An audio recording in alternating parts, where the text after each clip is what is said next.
While a lot of the ATP produced in our body comes from glucose, we also produce a lot of ATP by breaking down fats, which occurs via beta oxidation. So the outcomes for this lecture are as follows. Excuse me. In our body, we have glycogen stores and we have fat stores. Glycogen stores contain about 2,500 kilocalories, which would be enough to get us through a single day. Fat stores, on the other hand, account for about 70,000 kilocalories, which is enough energy to get us through 28 days. So obviously our fat stores are much larger. These fats are stored primarily in adipose tissue, but there is some in muscle tissue. And as we've discussed previously, while there are several types of fat, we primarily rely on triglycerides for energy. And so just a quick reminder, triglycerides are made up of a single glycerol molecule that has 3 fatty acids attached to it. Now, in order for us to get energy from triglycerides, they need to be broken down so that we have individual fatty acid molecules. And this occurs through a process called lipolysis. Now, once we have fatty acid molecules on their own, we can convert these into acetyl-CoA. And if you remember from a couple lectures ago, acetyl-CoA can go into the Krebs cycle. And so the process of using these fatty acids to create ATP is called beta oxidation. Now, beta oxidation is similar to glycolysis in that ATP has to be invested at the beginning. So 2 ATP are used to break off the fatty acids from the glycerol molecule. Now, these fatty acids, which are just long chains of carbons, are broken down into pairs of carbons. Each of these carbon pairs can be converted into a single molecule of acetyl-CoA. So, for example, if you have a 16-chain carbon, then you can end up with 8 pairs of carbons, which means you can end up with 8 acetyl-CoA molecules. Additionally, each time a pair of carbons is broken off, we form a molecule of NADH and FADH2. Now, again, going back to our 16-chain carbon, in order to get 8 pairs of carbons, we actually only have to make 7 cuts. Okay, and so this is why why we only net 7 NADH and 7 FADH2s.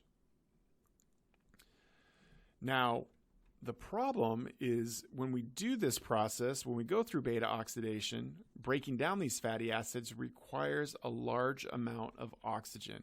And that can be problematic at times, and we'll get into that a little later.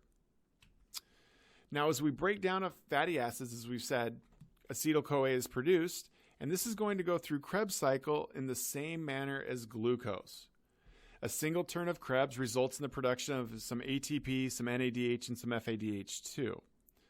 Now, if we are breaking down a fatty acid that contains 16 molecules, ultimately we will create 106 ATP. Okay, this is more than or about 3 times the amount of ATP formed from one molecule of glucose. Remember, this is from one fatty acid. A single triglyceride can result in the formation of approximately 300 ATP, which is 10 times the amount of ATP formed from one molecule of glucose. While it's not something that we will really get into in this class, it's important to know, or it's at least I want you to know, that the 3 fatty acid chains on a single triglyceride can be varying lengths. They don't all have to be 16 carbons. Okay, and so each fatty acid might produce slightly different amounts of ATP depending on the length. Now, ultimately, we can produce a lot more ATP from a single triglyceride than we can from a single molecule of glucose.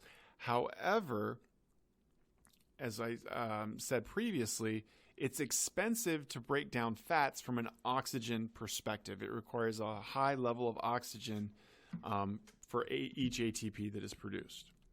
And that will be something we discuss a little bit further later.